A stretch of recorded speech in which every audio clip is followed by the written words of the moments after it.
What's up, everybody? The Occult Truth Movement. So this is video 2 of who Jesus really is.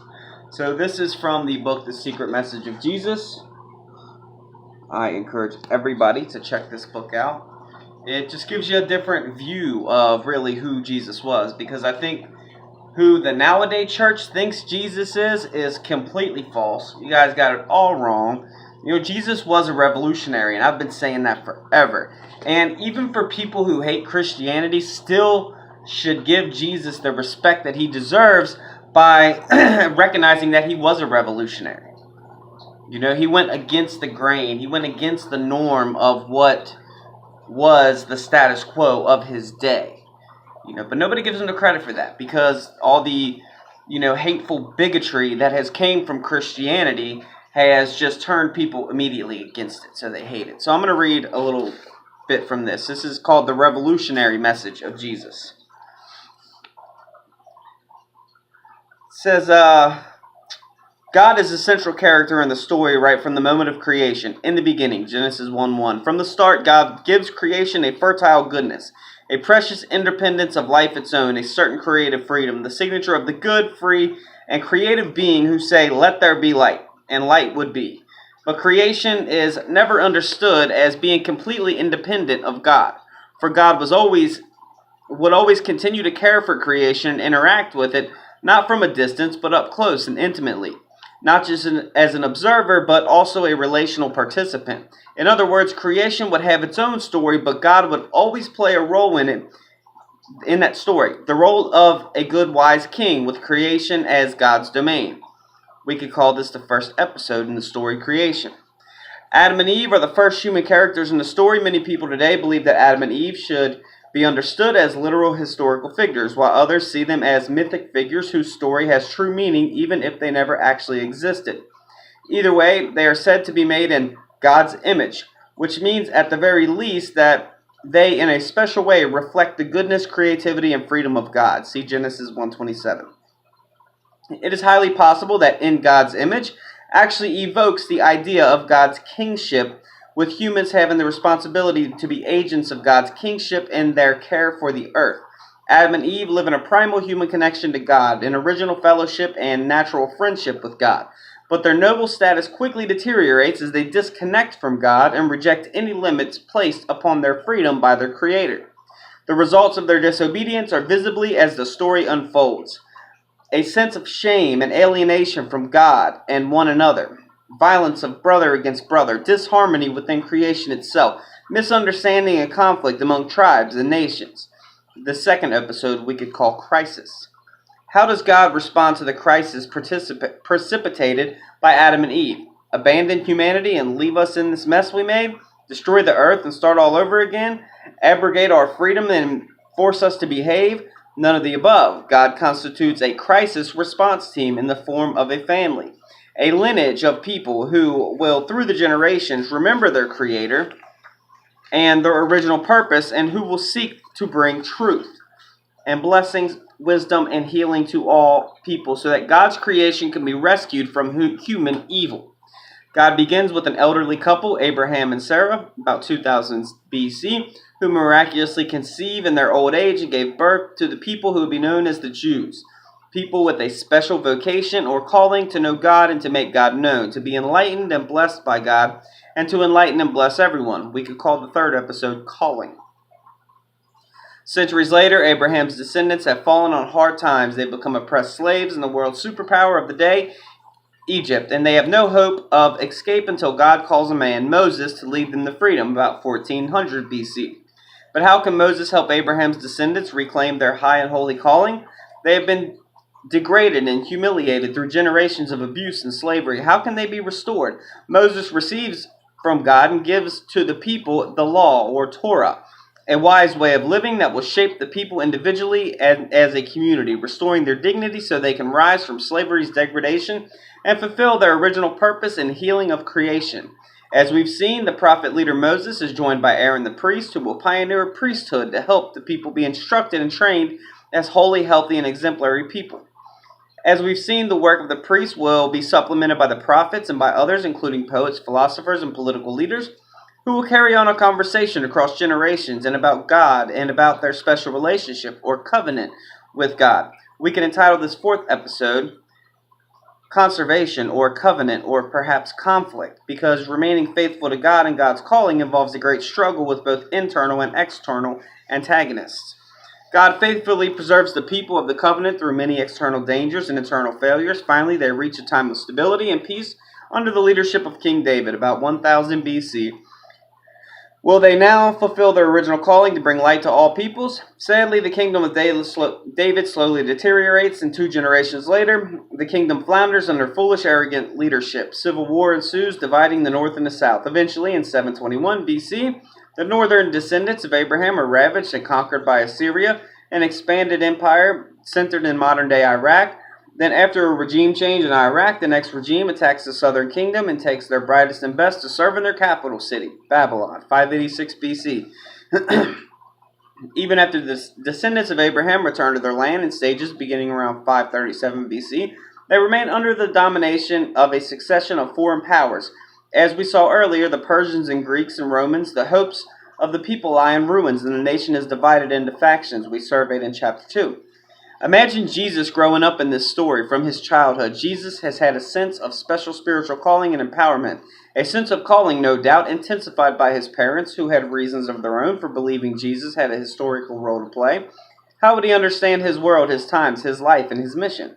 Where would he fit into the story of creation, crisis, calling, and conflict? From Jesus' first public speech, and speech may be too weak a word, prophetic demonstration might be more fitting. It is clear that he sees each theme or thread or episode in the story coming together in his time, and he sees his own calling in terms of the heroes we have seen. Luke describes Jesus as coming to his hometown, entering the synagogue on the Sabbath, and coming forward to read. He is given the scroll of the prophet Isaiah, and he unrolls the scroll to find a certain passage. The Spirit of the Lord is on me, because he has anointed me to preach the good news to the poor. He has sent me to proclaim the freedom for prisoners and recovery for sight to the blind, to release the oppressed and proclaim the year of the Lord's favor. Luke 4:18-19. Then Jesus dramatically rolls up the scroll, returns it to the attendant, and sits down. Sitting being the posture of a teacher in those days, everyone's eyes are on Jesus as they wonder what comment he will make on the passages he has chosen. His comment anticipated that he would say about the kingdom being at hand now. Today this scripture is fulfilled in your hearing. Jesus seems to see the whole story of his people coming to fulfillment in his time and in his own person. For example, in speaking of the kingdom, he is evoking the memory of David, the great king, under whose reign the Jewish people enjoyed unprecedented peace, prosperity, and spiritual vitality. He is claiming to be a new David. In talking of liberation, he goes back further, evoking the memory of Moses more, and speaking of a new commandment, John 13:34. Or in repeating, you have heard that it was said, but I say to you, Matthew 5:21-48. He is identifying himself as a new Moses, a new lawgiver who gives the people a new law. In calling to faith and choosing 12 disciples, he is challenging them to be the light in the world and sending out his disciples to multiply new disciples of all nations, Matthew 28:19. And constantly affirming the need to believe the humanly possible is possible with God, Jesus returns back further to still to Abraham, the man of faith, the origin of the 12 tribes of Israel, the original recipient of the call to be blessed in order to bless all nations, Genesis 26:4. In refusing to draw or respect racial, religious, moral, ethic, economic, or class barriers, in welcoming non-Jews and treating them with kindness and respect, and eating both with Pharisees and the prostitutes hated by the Pharisees, Jesus shows his primal kinship with all people. A kind of second Adam who seeks to bring people together after so many centuries of distrust and division. In healing the sick and raising the dead, and performing exorcisms and confronting injustice and interacting miraculously with the forces of nature, Jesus even identifies himself with the story's original and ultimate hero, God, stating that those who had seen him had in some real way seen God, declaring that he and God were one, and suggesting that through him, God was launching a new world order, a new world, a new creation. These are not the words and the ways of a polite teacher, no matter how brilliant. They go far beyond claims of a typical priest, poet, or philosopher, and even beyond the bold words of a normal prophet or reformer. These are the primal, disruptive, inspiring, terrifying, shocking, hopeful words and ways of a revolutionary who seeks to overthrow the status quo in nearly every conceivable way. Jesus' word indicates that what has been known as impossible is now becoming not only possible, but actual. So with this background, perhaps we can now picture the Mediterranean world in the time of Jesus. It has been conquered by the most powerful rulers to that point in history, the Caesars. It is centered in history's most powerful and prosperous city, Rome. Its expanding domain, wealth, and military might make it the most powerful empire in all of human history. This political, military, culture, and economic empire constitute a status quo that would have reason to think itself the end of history, the summit to which all history has been progressing. Against that backdrop, perhaps we can now imagine an obscure Jewish carpenter without credentials or status, without army or militia or even a weapon, without nobility or wealth, without even a land or home, with a handful of unimpressive and diverse male followers and a substantial entourage of supported women as well. He travels from village to village, speaking to rustic peasants and the urban poor, having a special attraction to the unemployed and the homeless, the disabled and the disadvantaged, the social outcasts and the marginalized children and women. Why the poor? Why children? Why outcasts? Why does he not only speak to them, but also seem to enjoy their company, enjoying their parties, conversing respectfully with them, and even eating with them, which was a sign of family solidarity in his day? These, the ones he repeatedly calls the poor and the little ones rather than the greatest, are the ones he said who will receive the kingdom of God. Why no weapons? Why no well-oiled political machine? Why live in constant vulnerability? Why not identify a scapegoat, an enemy, a target of hatred? Because Jesus says again and again, the kingdom advances with neither violence nor bloodshed, with neither hatred nor revenge. It is not just another one of the kingdoms of this world. No, this kingdom advances slowly, quietly, under the surface, like yeast in dough, like a seed in soil. It advances with faith. When people believe it's true, it becomes true. And it advances with reconciling, forgiving love. When people love strangers and enemies, the kingdom gains ground. Violent revolutions in this sense aren't revolutionary. Noisy regime changes are utterly predictable, brought about by displays of power and hollow promises and indomitable wealth. In contrast, the message of Jesus may well be called the most revolutionary of all time. The radical revolutionary empire of God is here, advancing by reconciliation and peace, expanding by faith, hope, and love, beginning with the poorest, the weakest, the meekest, and the least. It's time to change your thinking. Everything is about to change. It's time for a new way of life. Believe me, follow me. Believe this good news so that you can learn to live by it and be a part of the revolution. Now, see, that is the true Jesus right there. Like, I love the way this guy breaks Jesus down. I love the way that he explains him, because he explains him as a person, who has been divinely inspired by God, for sure. Definitely been blessed by God, but you got to look at timelines. You got to look at the Bible in the context of metaphoric. You can't just constantly look at it as everything is literal. Like, the last thing I think Jesus wanted was for people to make him a god. He was a prophet for sure. He was a revolutionary for sure. He came preaching a new idea. He came preaching love in a time of chaos, in a time of hatred, in a time of oppression. He was necessary. He was just like the prophets were. When everything started to get out of control, every now and then God would inspire that one person to step up to the temple, step up to the priests, and tell them exactly about themselves, and tell them what God's message really was. And I believe that's what Jesus came here to do. And I do believe that throughout time, people have taken Jesus' message, made a control thing out of it, and forced it onto everybody. The Roman Catholic Church was known for persecuting all people, including Christians. If you weren't a servant of the Pope, then you were going to get burned alive. If you tried to read the Bible by yourself, without going to a priest, you and your family could get burnt alive in the street and have everybody cheering it on. Jesus was a revolutionary, for sure. He deserves the respect a revolutionary deserves.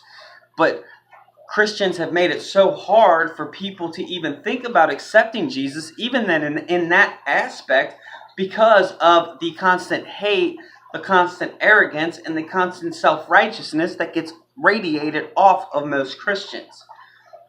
You know, you guys have really, really taken the person of Jesus, the image of Jesus, the message of Jesus, and completely just tore it to pieces. Jesus came to change things. If you read the Bible, you see a God start out as a tribal God in a day where paganism was the only thing that was ever known. And you see this God grow, and you see him get bigger and better. And then it gets to a time where he's wrathful at times. He's, tyrannical at times.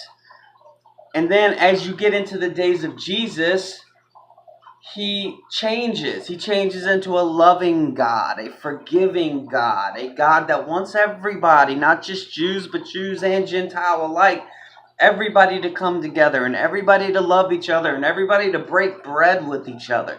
That is the true message of God from Jesus. But people seem to have lost sight of that because it's been turned into such a control thing now that people they don't even know really what to do with it anymore, except for to either get completely radical with it or completely liberal with it. There's like no in between. You're either holding your hand up to the rock band on the stage at a humongous church, or you're sitting in a little pew listening to the preacher talk about hell, fire, and damnation. There's like no in between. And that's why it's so hard for outsiders to even come in, because the church is so unbalanced. Nobody even really knows who the real original church is. You ask the Catholics, they say they are. They say they come straight from Jesus, who gave it to Peter, who passed it down through the popes.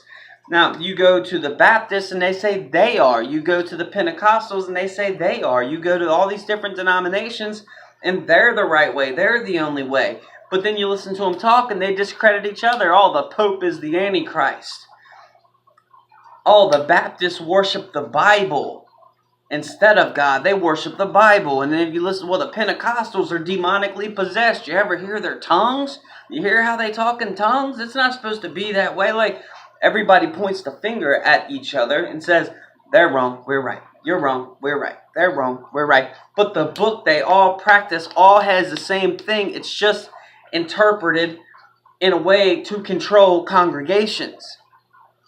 And until Christianity decides to break out of that, you're going to see it, at least the fundamental side of it, on a steady decrease.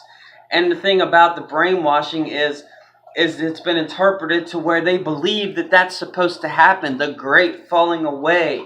And they think that their select little few of people are just embracing persecution. Come and cut our heads off, please, in the name of Jesus. Like, when all you would have to do is just look at it a different way, study it a different way, and Christianity could come together and expand and just revolutionize the entire world. But nobody's taken Jesus' message the way that it was supposed to be taken anymore. The beginning Christians got it. They got it. And that's why they were so blessed. That's why they could go around healing people with their hands. That's why they could go around, making the lepers, just making their shit go away. Like, they could raise the dead. They could make the sick walk, or the people with bad legs walk. You know what I mean? Like, they could do all that because they had the true message, and the true teachings of Jesus were all there for them. There wasn't one little book that is proclaimed the only book. No, there was a multitude of teachings from Jesus flying around back then. The spiritual teachings, the secret teachings of Jesus, the ones he taught his disciples enclosed. He had a message for the masses and he had a message for the disciples. And the message for the masses is the one that got condensed into a book and fed to everybody and told them this is the only way. If you don't follow this way, you're going to burn eternally. Just saying. So that's all I got for this video. I'm making these videos because I want people to just think, and I want people to observe Jesus and who he really was. Because like I said, I'm not here to destroy Christians. I'm not here to bash Christians. I'm not here to tear anybody down. But I look at how I was pushed away from Christianity, and I think of ways that might have stopped that from happening. And I think it's just a matter of perception. It's a matter of the way people look and the way people view it. So if I can do anything in my mission, it's just simply to have people view Jesus as a person in a different manner than what's being viewed now. Because you can hate Christians all you want, especially when they're being assholes. But at least respect Jesus for who he was as a revolutionary, because that's exactly what he was. So that's all I got for this video. I will talk with y'all later. Peace out.